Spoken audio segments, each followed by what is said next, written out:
আসসালামু আলাইকুম। আজকে সারাদিনে বেশ কিছু বিষয় আমাদের নজরে এসেছে যে গণমাধ্যমের কর্মীদের পেশাদারি কাজে বাধা প্রদান এবং রাস্তার মধ্যে আমরা যে মোবাইল চেক করার মতো প্রাইভেসি লঙ্ঘন এবং ট্রাফিক কন্ট্রোল নিয়ে বেশ কিছু অভিযোগ আমাদের মধ্যে এসেছে।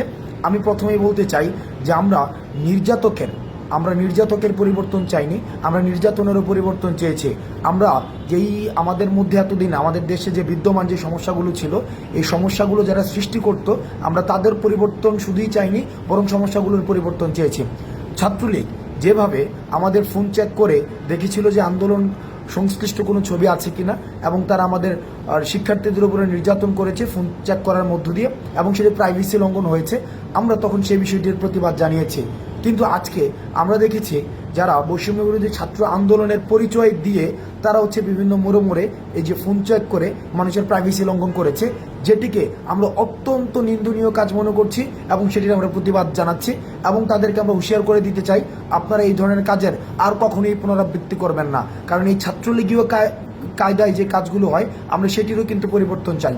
দ্বিতীয়ত, আমরা খবর পেয়েছি যে ধানমন্ডি 32-এ আমাদের গণমাধ্যম কর্মীদের অনেকেই তাদেরকে ছবি তুলতে বাধা দেওয়া হয়েছে, ভিডিও ফুটেজ নিতে বাধা দেওয়া হয়েছে।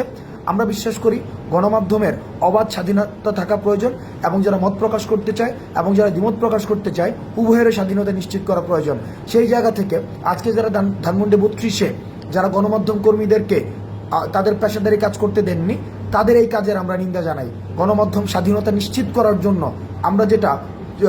আমরা ফেসিস্ট গভর্নমেন্টের সময় আমরা যেটি দেখেছি যে গণমাধ্যমকে স্বাধীনভাবে কাজ করতে দেয়নি, সেই কাজের পুনরাবৃত্তি আমরা এখন আর চাই না। গণমাধ্যমের স্বাধীনতা উন্মুক্ত করা হোক।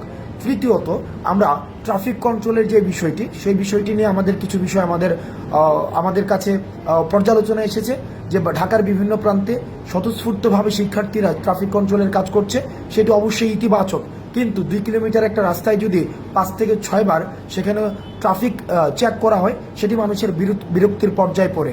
সুতরাং যারা বিভিন্ন পয়েন্টে ট্রাফিক কন্ট্রোলের কাজ করছে, তাদের প্রতি অনুরোধ থাকবে, আপনাদের কাজটি অনেক বেশি মহৎ এবং অনেক বেশি মহান, এবং এই ক্রান্তিকালীন সময়ে আপনাদের অবদান অনস্বীকার্য।